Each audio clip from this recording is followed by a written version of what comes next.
এই শহরে বেকারদের ভাড়া দিতে হয় না। চলুন আমরা এই ভিডিওটিতে এই শহর সম্পর্কে জেনে নেই। এমন শহর আছে যেখানে বেকারদের বসবাস, আবার ভাড়াও পরিশোধ করতে হয় না। এমন অনেক শহর আছে, এসব শহরের কোনটি বড়, কোনটির অবস্থান বিশাল দালানে, আবার কোনটি গুহার ভিতরে। এমনও শহরের অস্তিত্ব আছে যেখানে মৃত্যু নিষিদ্ধ।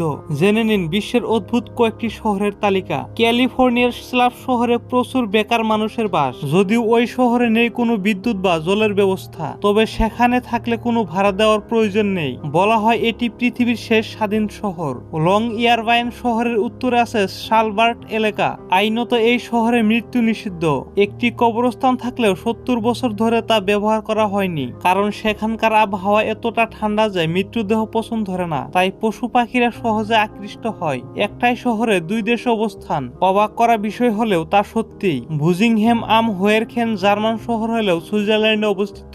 অর্থনৈতিকভাবে সুইজারল্যান্ডের অধীনে পড়লেও জার্মানির প্রশাসনিক নিয়ম কানুন মেনে চলা হয় সেখানে। মিশিগানের এক শহরের নাম হেল বা নরক। কেন এই শহরটি নরক হিসেবে চিহ্নিত করা হয়েছে তা জানা নেই কারো, তবে শহরের বাসিন্দারা এই নামে খুশি। বিভিন্ন জিনিসের মতো শহরেও কি নকল করা যায়? যদি নকল করলে চীন পারদর্শী, তাই বলে পুরো এক নকল করে ফেলেছে চীন। অস্ট্রিয়ার হলিস্টেড শহরকে হুবহু তৈরি করা হয়েছে চীনে। তিউনিসিয়ার মাতমাতা শহরের বাসিন্দারা গুহায় বসবাস করেন। 1970 সালে এই শহরে কিছু পাকা বাড়ি নির্মাণ করা হয়েছিল বটে, তবে এখনো সেখানকার বেশিরভাগ মানুষ গুহাতে থাকতে পছন্দ করেন। আলাস্কার হুটিয়ার শহরটি অবস্থিত একটি 14 তলা ভবনে। সেখানে আছে একটি গির্জা, দোকান, বাজার, থানা ও হাসপাতাল। মরক্কোর শিফশাওয়েন শহর পুরোটাই নীল। জানা যায় ইহুদিরা সেখানে বসবাস করতেন। তাদের কাছে নীল খুবই পবিত্র রং। বন্ধুরা, যদি ভিডিওটি ভালো লাগে থাকে তাহলে লাইক করবেন, শেয়ার করবেন, আর চ্যানেলটিতে নতুন এসে থাকলে সাবস্ক্রাইব করে বেল নোটিফিকেশন অন করে রাখবেন।